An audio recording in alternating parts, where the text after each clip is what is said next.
Assalamualaikum warahmatullahi wabarakatuh. Selamat siang rekan-rekan media dan masyarakat seluruh Bengkulu. Hari ini kami hadir kembali untuk menyampaikan APBN kita, kinerja dan fakta dari Kanwil Direktorat Jenderal Perbendaharaan Provinsi Bengkulu, realisasi hingga 31 Mei tahun 2026. Bapak dan Ibu sekalian, mengawali tahun 2026 ini, kinerja dari perekonomian di Bengkulu sangat baik, di mana ekonomi Bengkulu tumbuh 4,72% pada triwulan pertama. Hal ini juga cukup membanggakan karena pertumbuhan juga dibarengi dengan inflasi yang sangat terkendali.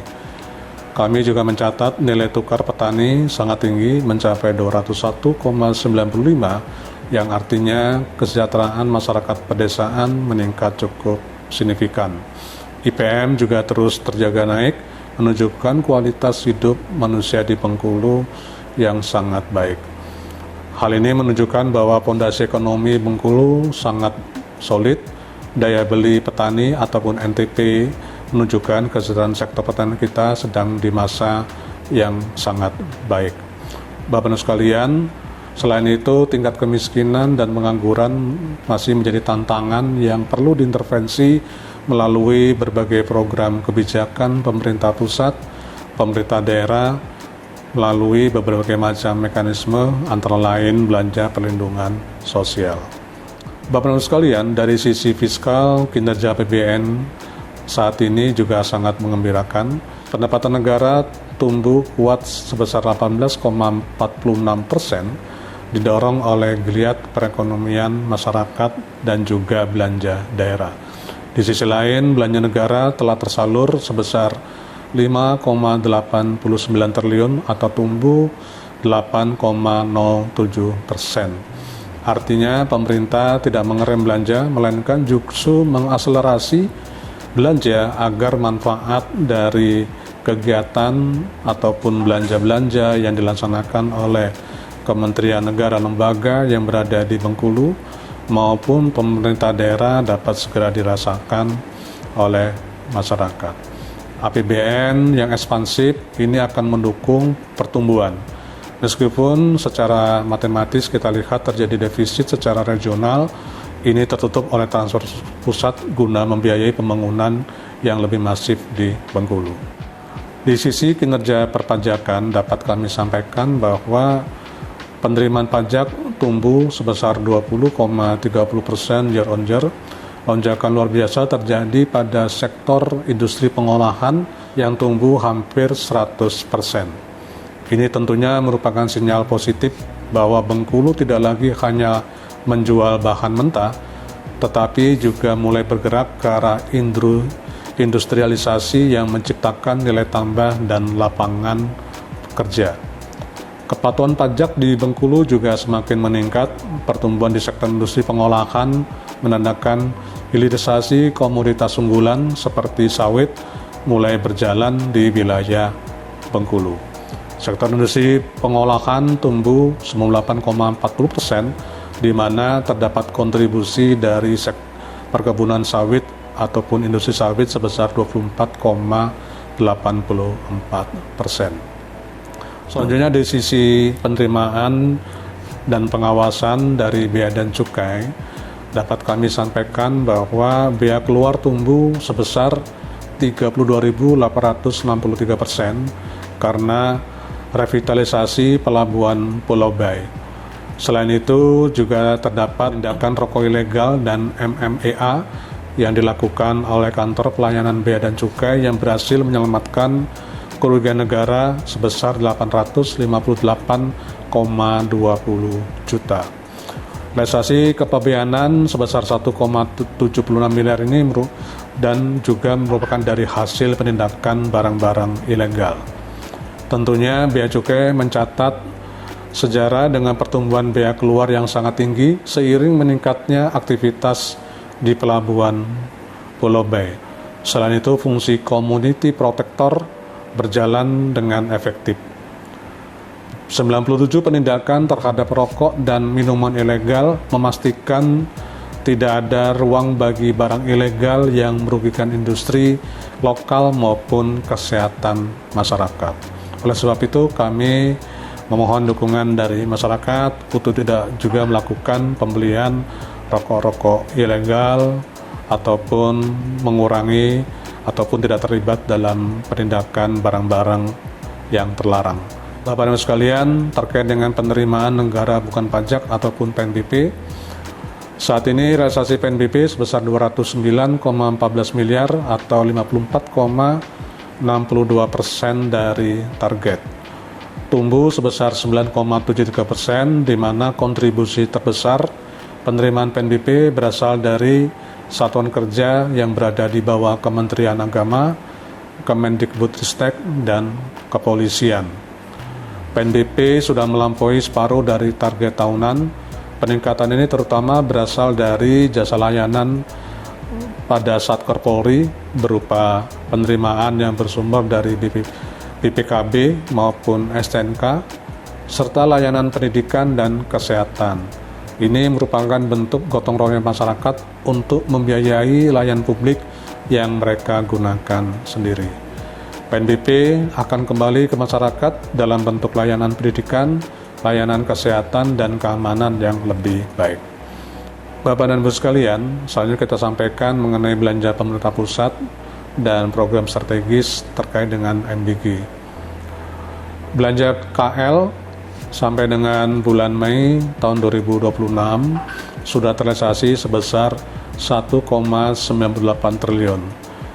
Kemudian belanja modal dapat kita lihat tumbuh sebesar 201,58%, dan MBG telah menjangkau 348.000 siswa di 10 kabupaten kota. Lonjakan belanja pemerintah pusat hampir 41,9% ini khususnya pada belanja modal yang tumbuh lebih dari 200%, tentunya merupakan upaya dari kita bersama, terutama dari para kuasa pengguna anggaran yang mampu mengeksekusi belanja APBN, khususnya belanja modal lebih awal dibandingkan tahun anggaran 2025. Selanjutnya menjadi program prioritas pemerintah adalah terkait dengan MBG. Hingga bulan Juni tahun 2026 telah terrealisasi ke 348.000 penerima manfaat dengan melibatkan 142 SPPG dan 804 supplier dengan nilai realisasi sampai dengan 15 Juni sebesar 249,15 miliar rupiah. Tentunya ini bukan sekedar makan siang, tetapi investasi bagi anak-anak Bengkulu agar tumbuh cerdas dan bebas dari stunting. Bapak dan sekalian, terkait dengan transfer ke daerah dan kesejahteraan guru dapat kami sampaikan bahwa penyaluran TKD sampai dengan akhir bulan Mei sebesar 3,92 triliun. Kemudian TPG juga telah disalurkan ke rekening para guru sebesar 389,21 miliar. Adapun seluruh TKD telah tersalurkan, namun terdapat beberapa isu, salah satunya adalah terkait dengan realisasi DAK fisik yang sampai dengan akhir bulan Mei masih 0% di seluruh Pemda.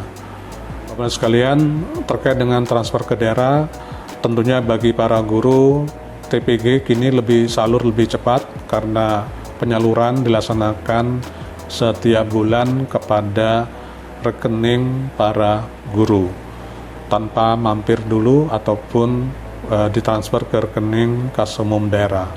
Namun ada beberapa catatan terkait dengan TPG ini di mana masih terdapat tingginya retur yang disebabkan mayoritas karena permasalahan rekening.